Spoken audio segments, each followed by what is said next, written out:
monde, j'espère que vous allez bien. Je vous retrouve aujourd'hui dans une nouvelle vidéo pour vous faire un bilan lecture. J'ai lu 4 livres, plutôt 3 romans et une BD récemment. Alors je vous ai pas fait un vlog lecture cette fois-ci puisque j'ai tout lu dans la même journée qui est dimanche dernier. J'ai hâte de vous présenter tout ça et c'est parti.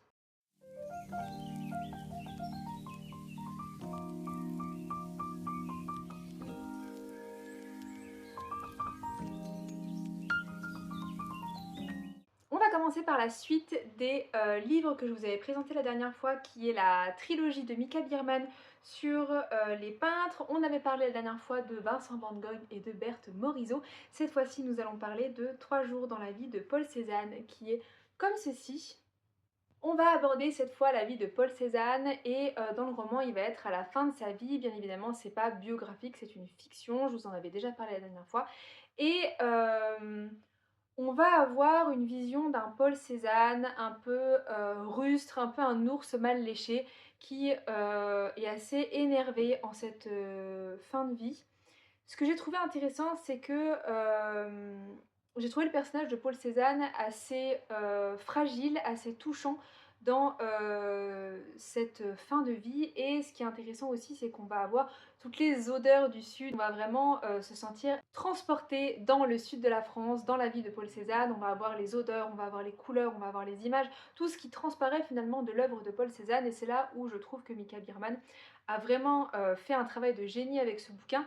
Après, c'est des phrases qui sont très courtes, c'est une façon d'écrire qui est très particulière, je vous l'avais déjà dit, et il y a des passages qui sont un peu pipi caca, hein. Franchement c'est des fois un petit peu malaisant, mais j'ai beaucoup aimé l'humanité qu'il donne à Paul Cézanne et de manière générale chez Mika Biermann, j'aime beaucoup l'humanité qui les rend à ces grands peintres. Je vous conseille vraiment cette trilogie, que ce soit Vincent van Gogh, Berthe Morisot ou Paul Cézanne. En tout cas, tout ce dont je vous ai déjà parlé, je vous les conseille vraiment. C'est vraiment des lectures qui se font très très vite et qui sont très agréables. On va parler ensuite d'un autre livre que j'étais en train de lire la dernière fois pendant le vlog lecture. Il s'agit des Gardiens du phare d'Emma Stonex. Elle va reprendre un fait divers qui s'est passé en Écosse dans les années 70, qui est la disparition de 3 gardiens de phare une nuit.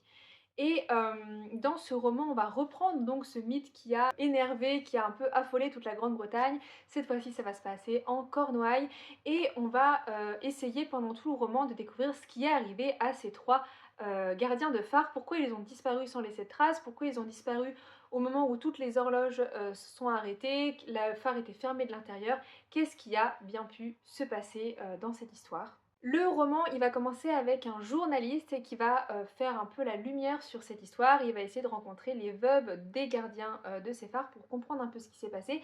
Et il va s'opposer à des femmes qui n'ont pas forcément envie de raconter leur vie et aussi à une entreprise, donc l'entreprise qui gérait le gardiennage du phare, qui va pas non plus avoir trop envie qu'ils mettent son nez dans cette histoire.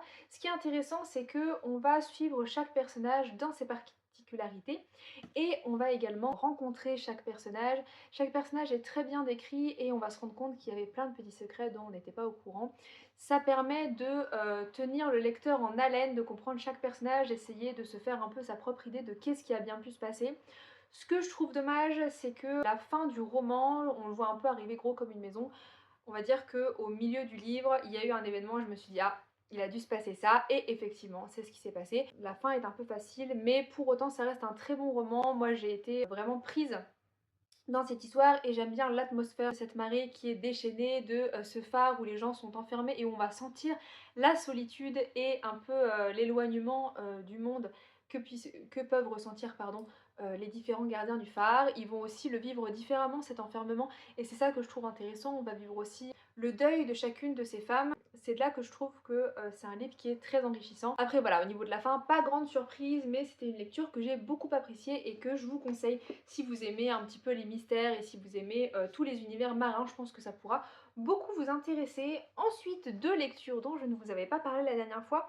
On va commencer par le 3e roman de cette série. Il s'agit du Guerrier de Porcelaine, qui est une compilation de 2 nouvelles plutôt qu'un roman, de Mathias Malzieu, qui est comme ceci.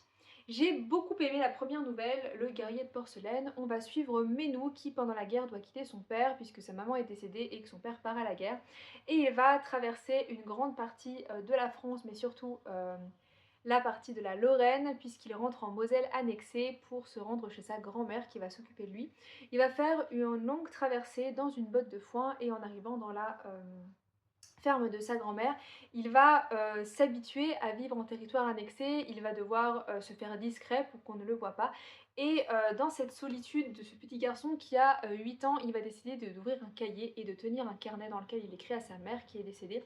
Il va lui raconter un peu son quotidien d'enfant qui vit seul en période de guerre, il va lui raconter ce qu'il voit, qu'il peut observer depuis sa fenêtre dans cette ferme et c'est assez touchant parce que on a Mathias Malzieu qui arrive à nous faire passer l'horreur de la guerre mais dans les paroles innocentes et dans les pensées innocentes d'un enfant et c'est là que je trouve tout ça très poétique même quand on voit que Menou a besoin de liberté parce que c'est un enfant, il a du mal à comprendre aussi qu'il doit rester enfermé, qu'il y a un danger dehors à cause de l'ennemi des Allemands qui ont pris possession de la ville de Bitch à l'époque.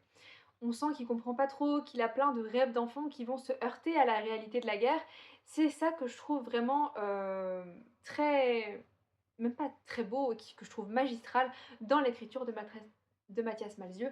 Et j'ai vraiment adoré cette lecture, elle est très très touchante, j'ai pleuré, j'ai ri, c'était vraiment très très très très chouette comme lecture, vraiment j'ai eu vraiment du mal à m'en remettre quand c'était fini.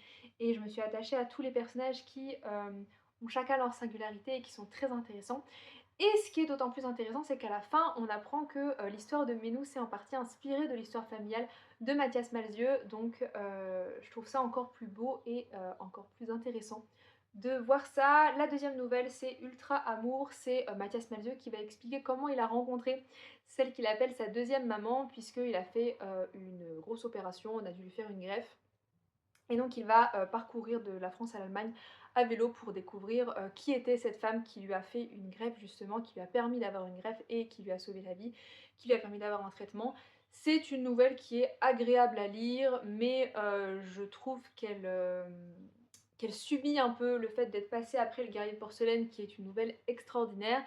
Et du coup, on se dit un peu, ah ouais, c'est bien, c'est poétique, c'est sympa à lire, mais c'est vachement moins bien que Le Guerrier de Porcelaine, donc je pense que ça aurait été bien de peut-être séparer les deux œuvres. Mais en tout cas, très très bonne lecture que je vous conseille, surtout si vous aimez les écrits historiques, les romances un peu épistolaires ou tout ce qui est récit de vie. C'était merveilleux. En parlant de récits de vie, je vais vous parler de la nouvelle bande dessinée de l'Homme étoilé qui s'appelle Constellation, qui est une bande dessinée que j'ai eue pour mon anniversaire, avec une dédicace très très personnalisée, je vais vous la montrer juste ici. C'est marqué Joyeux anniversaire Marine, donc vraiment ça m'a beaucoup touchée, je suis très contente. Si vous suivez ma chaîne depuis un moment, vous savez que j'adore cet auteur, je suis très très fan de L'Homme étoilé, qui est d'ailleurs un auteur messin, il vit à Metz. Dans Constellation, on va, comme les deux opus précédents, À la vie et Je serai là, parler de ses anecdotes en tant qu'infirmier en soins palliatifs. Et encore une fois, c'est extrêmement touchant, mais en fait on a l'impression des fois qu'il va parler de la mort, mais en fait non, en parlant de toutes ces personnes, tous ces patients qu'il a pu rencontrer en soins palliatifs, il parle de vie, il parle d'amour, il parle de musique, il parle de passion et c'est tellement touchant, c'est vraiment redonner vie à tous ces personnages et je trouve ça vraiment extrêmement chouette. J'ai beaucoup aimé ma lecture. Ce que je trouve un peu différent des dernières, c'est qu'il a mis dedans des histoires un peu plus courtes et du coup ça rajoute un peu de légèreté au milieu des histoires qui vont durer plusieurs pages et qui vont être vraiment prenantes.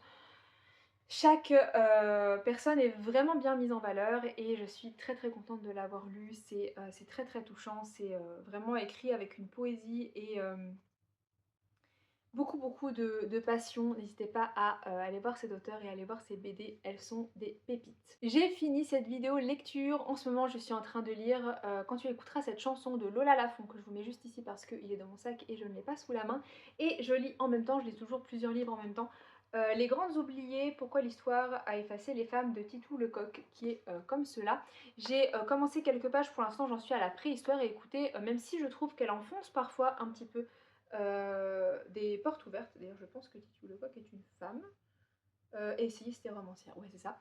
Voilà, même si des fois elle enfonce un peu des portes ouvertes, il y a plein de choses dont je n'étais pas informée que j'apprends dans ce roman et ça permet de voir l'histoire sous un autre prisme, donc je trouve ça intéressant et je vous en parlerai certainement lors de mon prochain bilan lecture. En attendant, je vous souhaite de très belles lectures et je vous dis à bientôt pour une prochaine vidéo.